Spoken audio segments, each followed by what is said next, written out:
Welcome po sa Jesus is the Answer. At ito po si Pastora Janet Damaso, ang lingkod na gagamitin ng Panginoon sa gabing ito upang tayo ay patuloy na mag-aral ng salita ng Diyos. Maraming salamat sa Panginoon sapagkat patuloy tayong pinagkakatiwalaan ng Diyos ng lahat ng bagay na meron tayo. At ang dalangin natin, patuloy tayong maging mabuting katiwala ng lahat ng bagay na ito. Sa gabing ito, patuloy po tayong mag-aral ng salita ng Diyos at ang ating pong teksto ay matatagpuan sa Colossians chapter 2, verse 10. Ang sabi po sa Colossians chapter 2 verse 10 sa New King James Version, "And you are complete in Him who is the head of all principality and power." Sa Tagalog po, at dahil sa inyong pakikipag-isa sa Kanya, naging ganap ang inyong buhay. Lagi pong pinagpapala ng Diyos ang Kanyang mga salita. Sandali tayong yumuko at tayo po ay manalangin at tayo po ay humingi ng gabay, karunungan at pagsama ng Diyos sa ating pag-aaral sa gabing ito. Sa pangalan ng Ama, ng Anak at ng Espiritu Santo, lagi kaming nagpapasalamat sa iyo, Panginoon, dahil alam namin, Ikaw ang Diyos na lagi pong nandiyan upang kami gabayan, bigyan ng karunungan, lalo na sa mga taong sa iyo'y patuloy na nagtitiwala. Sa gabing ito, minsan pa, Panginoon, ang pag-aaral ng salita mo'y huwag mawala ng kabuluhan, dahil alam namin, paulit-ulit namin itong napapakinggan, pero kung bukas ang puso namin, lagi kang may bagong mensaheng inilalagay sa aming puso at isipan. Kaya dalangin po namin maging bukas ang aming puso sa mga salita mo upang ito'y malayang makakilos sa aming pagkatao. Natuloy naming dinideklara na kung nasaan ang mga salita mo, naroon ang kapangyarihan mo. At sa gabing ito, Panginoon, pagpalain mo ang pag-aaral ng iyong mga salita. Ang lingkod mo'y minsan pa, bigyan mo ng karunungang galing sa iyo upang ang mga salita mo'y maipangaral ayon sa iyong kalooban at tanggapin ng aking mga kapatid ayon din po sa karunungang galing sa iyo. Marami pong salamat, sa iyo po ang papuri, sa iyo po ang pasasalamat sa gabing ito sa pangalan ni Jesus. Amen and amen. Minsan pa po, wini-welcome po namin kayo. Jesus is the answer. At ito po ang lingkod ng Diyos. Sa buhay po natin, marami tayong hinahanap na katugunan kapag dumarating ang pangangailangan. Marami tayong paraan na ginagawa upang ito'y matugunan. Kapag tayo may problema at pagsubok, marami tayong ginagawa ding paraan upang ang pagsubok at problemang ito'y mapagtagumpayan natin. At kung tayo may sakit at karamdaman, at kung tayo may mga bagay na pinagdadaanan, kalungkutan, galit, pang mga bagay na pinagdadaanan natin sa mundong ito, ang tao ay laging naghahanap ng katugunan upang ang mga bagay na ito ay ating malagpasan o mapagtagumpayan o lahat ng paraan ginagawa natin para ang matapos na yung ating problema o pagsubok na pinagdadaanan. Pero alam niyo po ba, katulad ng ating pong ng titulo po ng live streaming na ito, Jesus is the answer. Hindi po natin alam sa lahat ng aspeto ng ating buhay, si Jesus lamang ang katugunan. Wala na pong iba. Katulad po ng ating pinag-aralan sa gabing ito, na ang sabi po, Colossians chapter 2 verse 10, muli ko pong uulitin. Ang sabi po sa Colossians 2:10, "And you are complete in Him who is the head of all principality and power." At dahil sa inyong pakikipag-isa sa Kanya, kay Kristo, si Kristo ang tinutukoy dito, naging ganap ang inyong buhay. So we are complete in Christ. Bible po ang nagsabi, we are complete in Christ. At paulit-ulit tong idideklara ng salita ng Diyos. Ang magpapakumpleto sa tao, si Kristo. Siya ang katugunan ng lahat ng hinahanap natin. Siya ang katugunan ng lahat ng problema natin. Siya ang katugunan ng lahat ng bagay na kailangan ng tao. Kaya pag si Kristo raw ay nasa atin, tayo daw ay kumpleto. Kumpleto saan? Bakit may kakulangan? Bakit nasasaktan? Bakit may problema? Bakit may sakit at karamdaman? Bakit may pangangailangan? Bakit may sirang relasyon? Bakit maraming dapat pagdaanan? Kung kumpleto ako kay Kristo o dahil kay Kristo, naging kumpleto ako. Bakit parang ang pakiramdam ko ako'y kulang na kulang? Yan po minsan ang sinasabi ng ibang tao. Pero sa pag-aaralan natin sa gabing ito, patuloy na ipapaunawa sa atin ng Diyos, bakit tayo naging kumpleto kapag si Kristo ay nasa atin?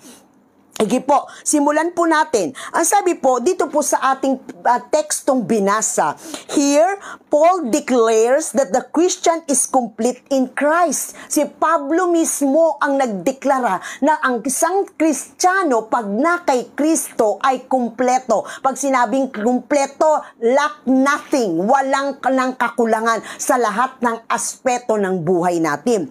Rather than being deficient as other beliefs claimed, Jesus is only human. Jesus is not God. Jesus is only an imagination. Ito po kasi yung belief ng iba na Jesus is only human.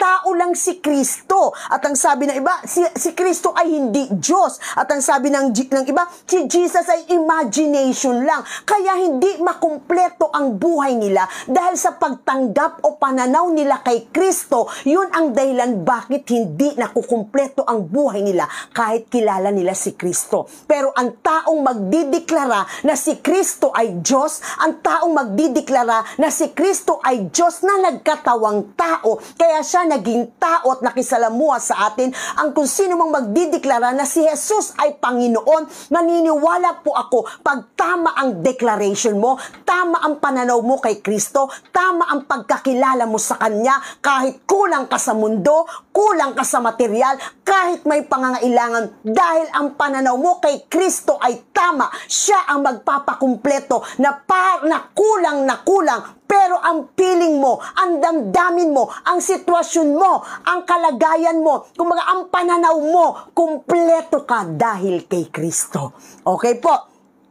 But to us Christians, we believe that we are complete in Christ. Bakit po kaya na patuloy na dinideklara ni Apostol Pablo sa aklat ng Colossians? At bakit gustong patuloy na ipaunawa sa atin ng Diyos sa lahat ng nakikinig at nanonood ngayon? Kumpleto ka dahil kay Kristo. Hindi ka kulang. Pakiramdam mo lang kulang ka pag mali ang pananaw mo patungkol kay Kristo. Kaya dapat maging tama yung pananaw natin sa Kanya. Dapat tama yung ating pagkakilala sa Kanya. Dapat tama yung ating pong perspective o paniniwala o pananampalataya patungkol kay Kristo. Dahil pag tama ang pananaw mo kay Kristo, tama ang pananampalataya mo, tama ang pagkakilala mo sa Kanya, kahit kulang ka sa mundong ito, masasabi mo, kumpleto ka dahil kay Kristo.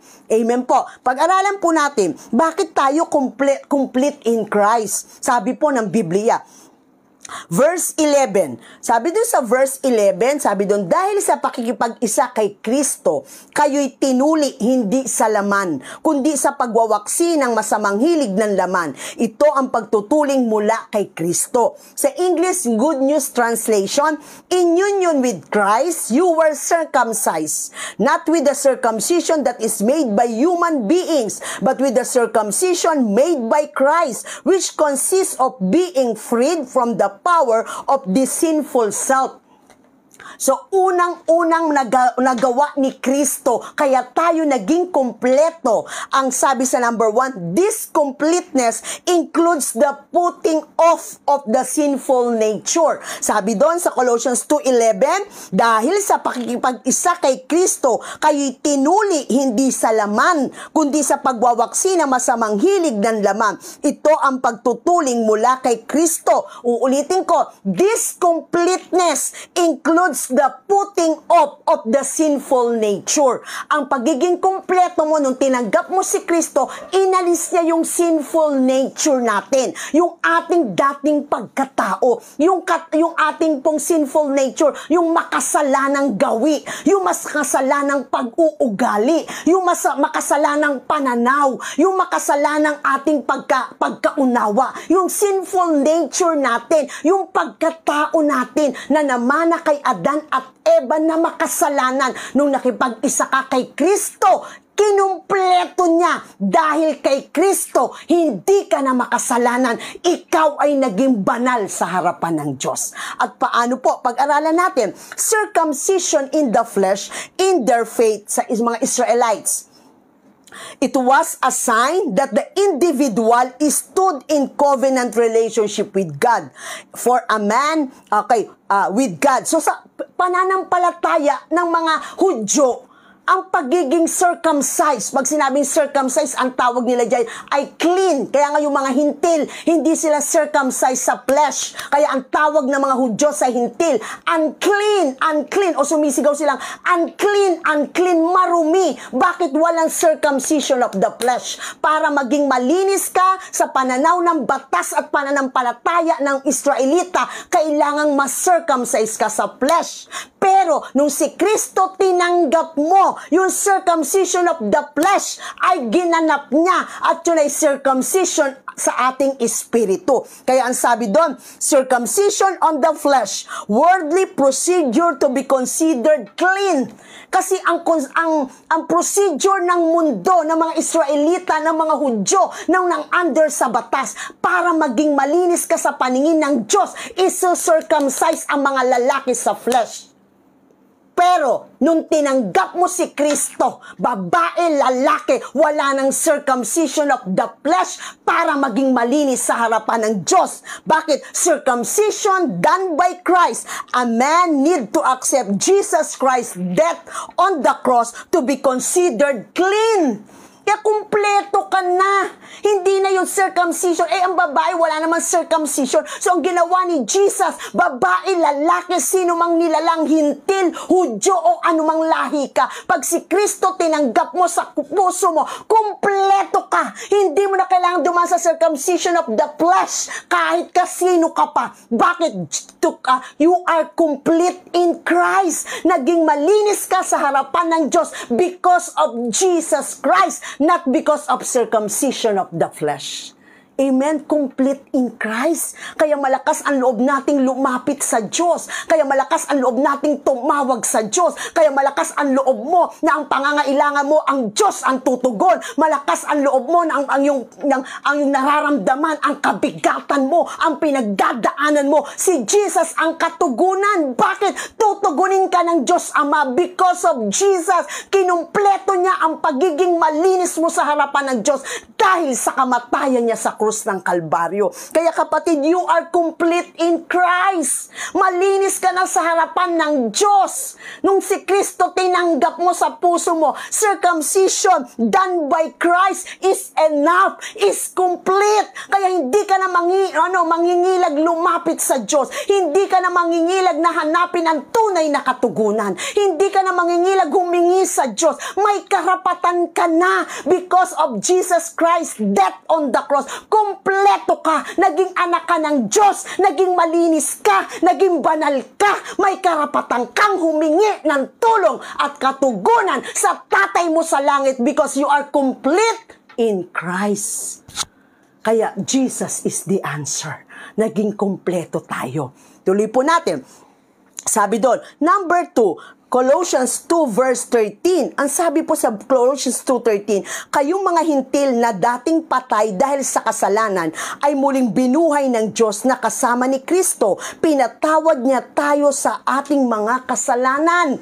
Number 2, bakit kumpleto tayo kay Kristo?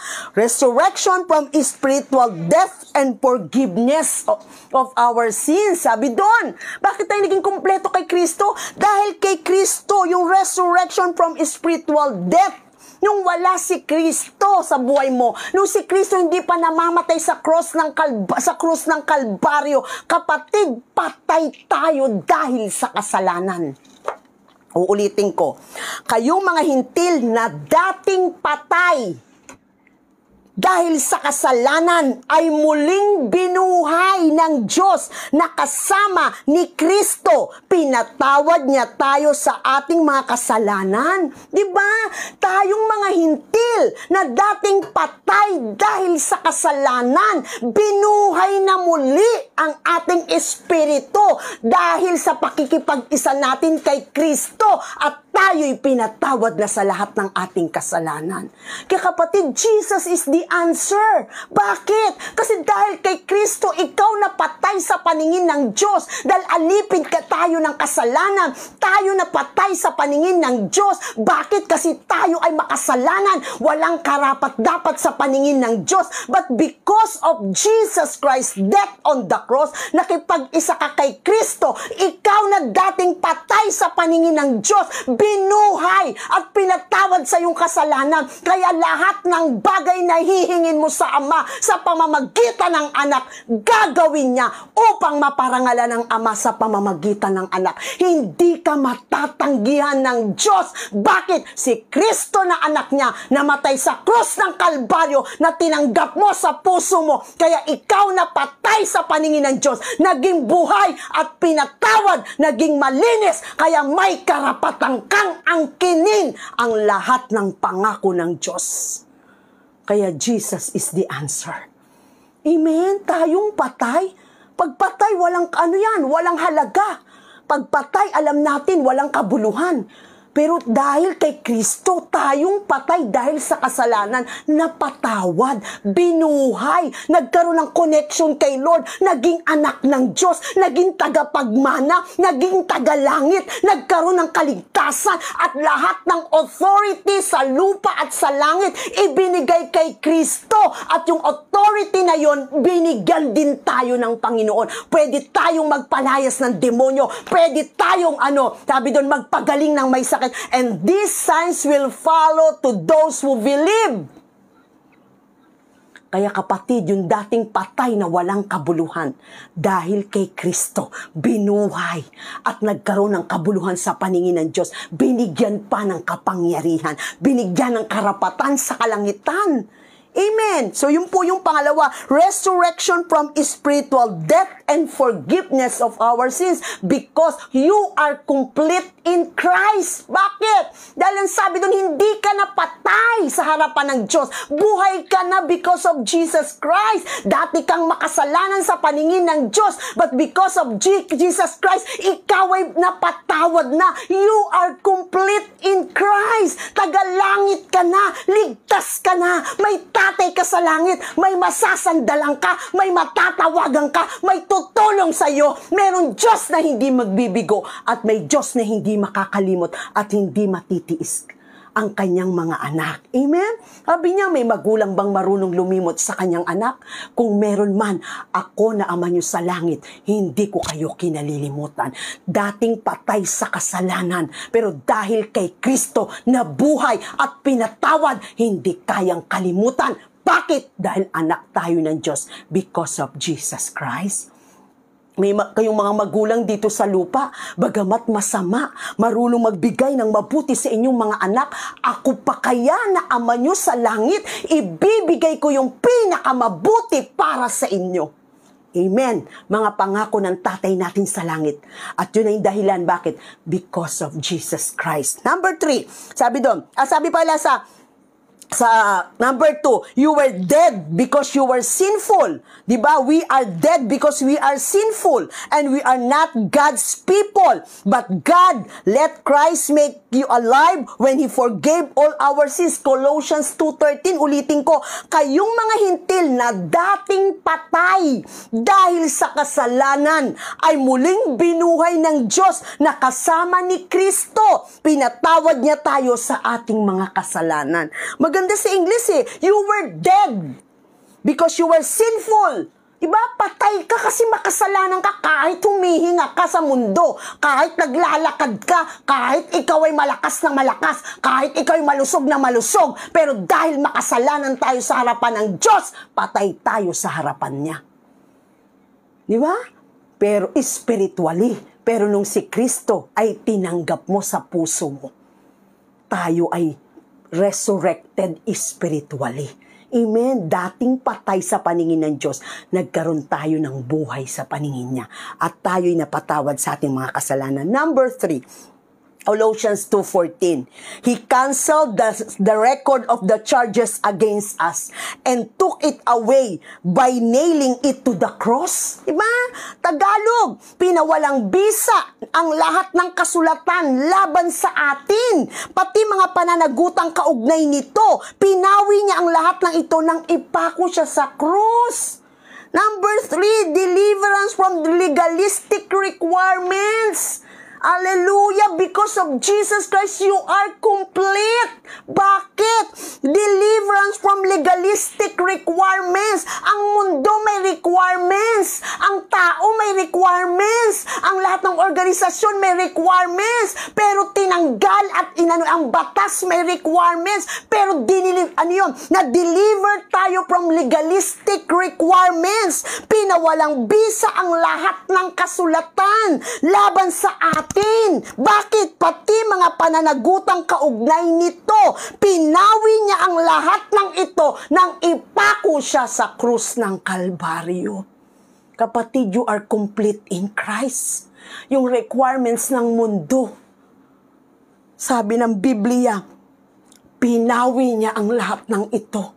Yung requirements ng batas, yung requirements ng tao, pinawi niya ang lahat ng ito nung pinako siya sa krus ng Kalbaryo. Kaya kapatid, you are complete in Christ. Bakit hindi meron ka ng circumcision of the heart? Because of Jesus Christ. Kumpleto ka na. Malinis ka na sa harapan ng Diyos. Kasi ang taong hindi circumcised, marumi sa paningin ng Diyos. Pero because of Jesus Christ's death on the cross, you are complete, you are clean, you are forgiven. Pangalawa, you are complete in Christ. Bakit? Tayo na dating patay sa harapan ng Diyos dahil tayo'y makasalanan. Because of Jesus Christ, naging buhay tayo sa paningin ng Diyos. Nagkaroon ng pag-asa, naging anak ng Diyos, naging tagapagligtas, tagapagmana. Anytime malakas ang loob mong lumapit sa Diyos Ama. Bakit? Anak ako ng Diyos because of Jesus Christ.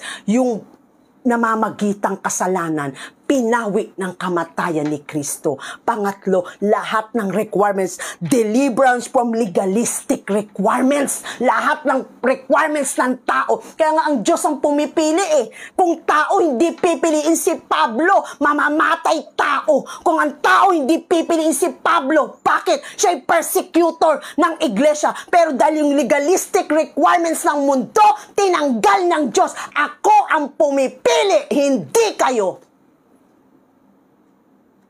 Si David, hindi required sa paningin ni Saul. Alam natin yan. Meron silang ang paningin ng tao, hindi ka papasa. Sa paningin ng tao, mababa ka.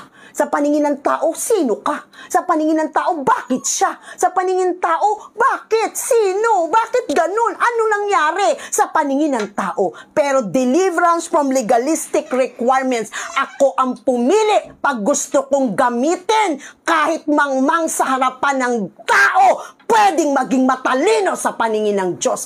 Kahit sa paningin ng tao, wala kang kabuluhan. Pag pinili ka ng Diyos, bibigyan ka ng Diyos ng pagpapahalaga. Kaya kapatid, deliverance from legalistic requirements. Yung batas matindi. Yung batas ng tao. Ang Diyos nga nagpatawad na, ang tao hindi pa nagpapatawad eh. Ang Diyos nga tanggap ka na, pero ang tao hindi ka tanggap. Ganun sila eh. Kaya nga, thank you. Salamat because of Jesus Christ. We are complete because of Jesus Christ. Kahit may kahinaan, kahit may kakulangan, kahit ano nakaraan, kahit sino tayo, because of Jesus Christ. At tayo'y pasado sa standard ng Diyos. Amen? Papasok ka sa langit because of Jesus Christ. Pero kung titingnan mo yung standard ng mundo, hindi ka pasado. Diba? Ginagamit ka ng Diyos, pinagkakatiwalaan ka. Ginagamit ka ng Diyos, pinili ka ng Diyos. Pag nagtiwala ka sa tao, tayo nga mahirap magtiwala sa tao. Lalo na pag nasira ang tiwala natin. Ilang beses nating sinira ang tiwala ng Diyos. Pero patuloy siyang nagtitiwala sa atin. Diba? Ang tao pag pinagkatiwalaan tayo, marami kang dadaan ng standard. Marami kang maraming requirements, qualification, bago ka pagkatiwalaan. Bago ka ilagay na bilang department head, bago ka ilagay bilang leader, bago ka ilagay na ganito, maraming qualification ng tao. Pero ang Diyos hindi. Isa lang, si Kristo nasa puso mo. Deliverance from legalistic requirements. Kahit makasalanan sa paningin mo, pag gustong gamitin ng Diyos, pasado sa paningin ng Diyos. Si Pablo, marami po. Kung titiisan, si Gideon pinakamahina pero tinawag ng Diyos. Si Moises na utal-utal pero siyang gustong gamitin ng Diyos. Kung titingnan natin ang mga lingkod ng Diyos, di ba? Bakit? Para ipakita ng Diyos, ako ang pumipili, hindi kayo. Pag ginusto ko, pasado sa akin kahit hindi pasado sa inyo. Kaya kapatid, sa Diyos ka sumantal. Jesus is the answer. Yung hinahanap mong pagpapahalaga sa tao, wag mo hanapin sa tao. Matindi ang qualification ng tao. Sa Diyos ka tumingin. Sa Diyos, basta si Kristo nasa puso mo. At mahal mo ang Diyos at nananampalataya ka, malinis, maayos ang pananaw mo kay Kristo. Tama ang pananaw mo kay Kristo. Tama ang pagkakilala mo kay Kristo. Pasado ka sa requirements ng Diyos sa paningin niya. Amen? Buti na lang ang Diyos, hindi katulad ng tao. Kaya nga laging sinasabi, ako ang Diyos, hindi ako tulad ng tao. Amen po. And last, ito pa pala, Paul uses it as a designation for the Mosaic law with all its regulations under which everyone is a debtor to God. Di ba? May pagkakautang tayo sa Diyos kasi yung Mosaic law, kailangan nating ganapin. Yung Mosaic law, kailangan nating ganapin sa buhay natin. Yung regulation ng Mosaic law, kailangan maganap natin. Kaya may pagkakautang tayo sa Diyos. Pero because of Jesus Christ, ginanap niya ang batas para sa atin. Amen. Kaya you are complete in Christ. And last, deliverance from evil spirit beings. Colossians 2:15. Sa pamamagitan ng kanyang kamatayan sa krus, nilupig niya ang mga pinuno at kapangyarihan ng sanlibutan. Ang mga ito'y para mga bihag na kanyang ipinarada sa madla bilang katunayan ng kanyang pagtatagumpay. Kapatid, deliverance from evil spirit beings. In this way, He disarmed the spiritual rulers and authorities. Dinisarm. Disarm ko bang inalisan niya ng ang mga sandata. He disarmed the spiritual rulers and authorities. He shamed them publicly by His victory over them on the cross. Pinahiya niya mga spiritual beings. Pinahiya niya ang mga gawa ng kaaway. Dinisarmahan niya si Satanas, ang kanyang mga rulers and authorities na under ni Satanas nung siya'y mamatay sa krus ng Kalbaryo. Pinahiya niya ang gawa ng kaaway. Bakit? Sa pamamagitan ng kanyang kamatayan sa krus, nilupig niya ang mga pinuno at kapangyarihan ng sanlibutan. Ang mga ito'y parang mga biyag na kanyang ipinarada sa madla bilang katunayan ng kanyang pagtatagumpay. Kapatid, you are complete in Christ. Bakit? Deliverance from evil spirit beings. Kaya mo ng pagtagumpayan ng gawa ng kaaway because of Christ. Kaya mo ng pagtagumpayan ng kahinaan mo because of Christ. Kaya ng magbago ng isang tao because of Christ. Bakit? You are complete in Christ. Dinisarmahan niya na si Satanas. Kaya pag si Kristo nasa iyo, ang tatak ng Espiritu Santo, binigay niya sa iyo bilang patunay. Mas makapangyarihan ang Espiritong nasa sa iyo kaysa si Satanas at mga kampo niya na nasa mundong ito. Kaya kapatid, because of Christ, you are complete in Christ. Sabi ng Biblia, pasakop ka sa Diyos, labanan mo ang dyablo, lalayuan niya kayo. Lalayuan niya tayo. Amen? Complete in Christ, lahat na package deal.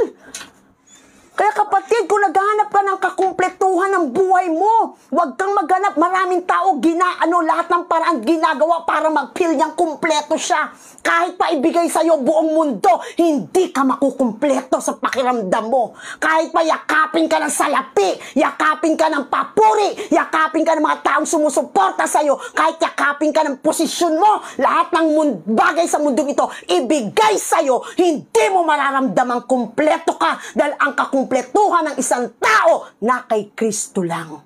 Pero kahit kulang ka sa material, kahit kulang ka sa pagpapahalaga ng tao, kahit hindi ka tanggap ng mundo, kahit lahat sa tingin mo hindi ka katulad ng iba, pero pag si Kristo nasa iyo, you are complete in Christ. Amen po. At sabi dito, not only did God cancel out the accusations of the law against the Christian, but He also conquered and disarmed the evil angels, power and authorities who entice people to sin and follow the false teachings about Christ. Amen? Kaya kapatid, yan po ang mensahe sa atin sa gabing ito ng Panginoon. Huwag mong hanapin sa iba. Hindi masama material na bagay.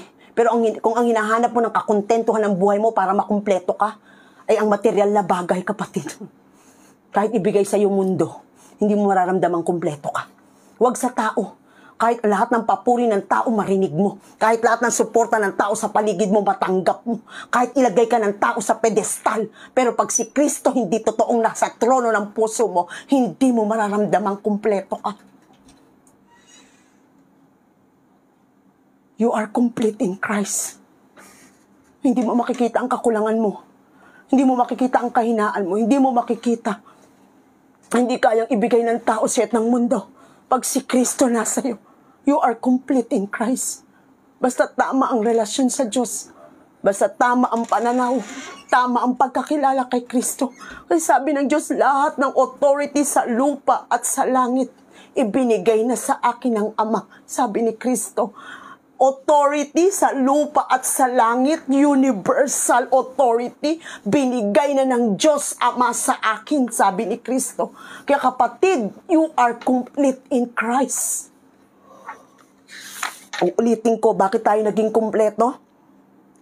This completeness includes the putting off of the sinful nature. Hindi natin kayang pagtagumpayan ng dati nating pagkatao. Pero dahil kay Kristo, mananagumpay na tayo. Resurrection from spiritual death and forgiveness of our sins. Di ba sabi doon, resurrection from spiritual death. Patay tayo sa paningin ng Diyos dahil sa kasalanan. But because of Jesus Christ, death on the cross, tayo nabuhay spiritually sa paningin ng Diyos. Binigyan ng pag-asa, binigyan, naging tagapagmana, nagkaroon ng kaligtasan. Dating pupunta sa impyerno, pero ngayon may puwang sa langit. Pinahahalagahan, kinakalingan ng Diyos, hindi kinalilimutan. At patuloy na minamahal because of Jesus Christ. You are complete in Christ because deliverance from legalistic requirements. Kapatid, hindi mo kailangan maging pumasa sa paningin ng tao.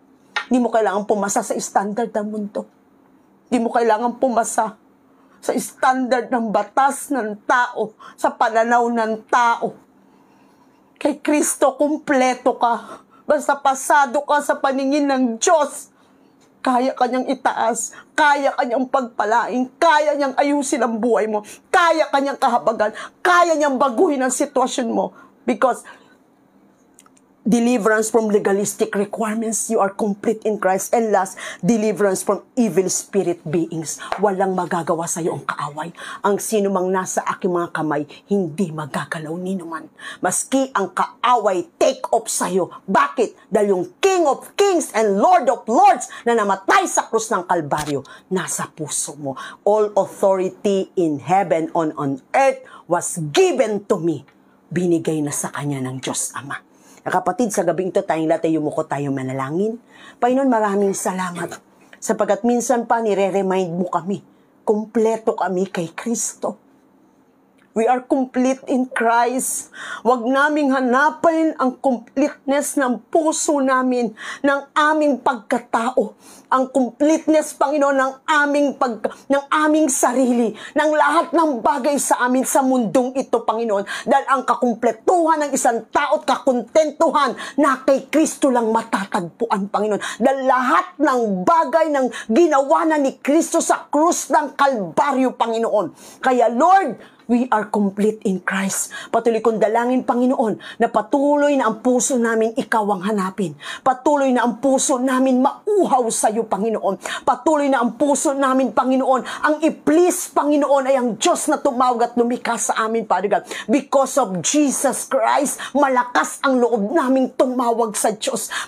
Because of Jesus Christ, kami, Panginoon, ay meron ng pinahahalagahan na ng Diyos. Buhay na kami sa paningin ng Diyos. Kami malinis na, kami banal na, kami pinatawad na, kami may puwang na sa kalangitan, kami pinapahalagahan, kami hindi kinakalimutan, kami kinakalinga, Panginoon. Yan ang assurance namin, Ama, na kahit nasa mundo kaming makasalanan, nasa mundo kaming puno ng problema, nasa mundo kami, Panginoon, unfair ang mundo, unfair ang tao, unfair ang circumstances, pero dahil kay Kristo, ano man ang gawin ng mundo sa amin, ano man ang gawin ng tao sa amin, mararamdaman pa rin namin kumpleto kami. We are blessed, Panginoon. Kami pinagpala. Kami, Panginoon, namin ay hinirang, kami ay pinili, kami ay pinagkatiwalaan, kami minamahal, kami pinapahalagahan, kami kinakalinga ng Diyos Ama because of Jesus Christ. Hindi niya kami pwedeng kalimutan.